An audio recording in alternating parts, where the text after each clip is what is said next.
Ex-alcoholics, what made you stop drinking? When I was 16, my whole family died in a car accident. I was the only one who made it.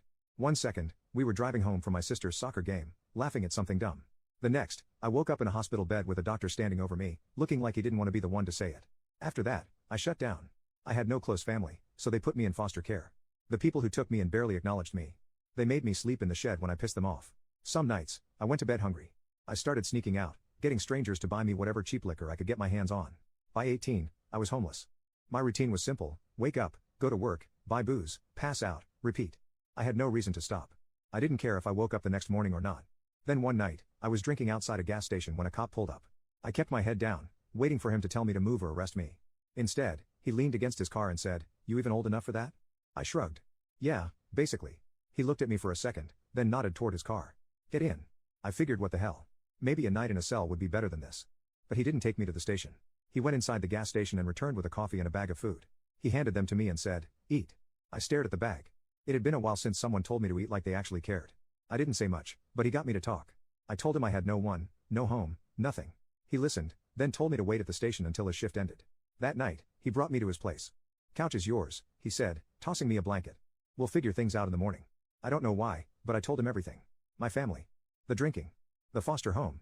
He just nodded, like none of it surprised him. Then he told me he lost his wife in a car accident too. Said he got it. He didn't try to fix me. He didn't lecture me. He just helped. He took me to get a new ID since mine was long gone. Helped me get a better job. Kept his fridge stocked and told me to eat whatever I wanted. If I disappeared for days on a bender, he didn't yell. He just said, "You done?" when I stumbled back through the door. One time, he found me passed out in my car and didn't say a word. Just opened the door, pulled me up, and walked me inside. He sat me down at the kitchen table and put a plate of food in front of me. I could barely keep my eyes open, but I remember him saying, "You keep doing this, you're gonna end up like the guys I scrape off the sidewalk at 3 a.m. I laughed. Maybe that's the plan. He didn't laugh. Just shook his head and said, "Nah. Not you." I didn't believe him, but something about the way he said it stuck with me. One day, he came home and said, "Listen, I can get you into a program. Law enforcement. You just gotta sober up first." I wanted to say yes. I wanted to believe I could do it. But I couldn't. I told him no. Then one night, he didn't come home. The next morning, I saw the headline. A cop was shot in the line of duty. My stomach dropped. I ran to the hospital and pushed past the nurses until I found his room. He was unconscious, hooked up to machines. They said he'd live, but he'd need help. I told them I'd do it. For weeks, I took care of everything. Cooked. Cleaned. Picked up his meds. Made sure he got to his appointments. I barely thought about drinking. It just didn't seem important anymore. One night, he looked at me and said, "Hey, when did you quit?" I blinked. "Quit what?" He smirked. "I haven't seen you drunk in weeks." I hadn't even noticed.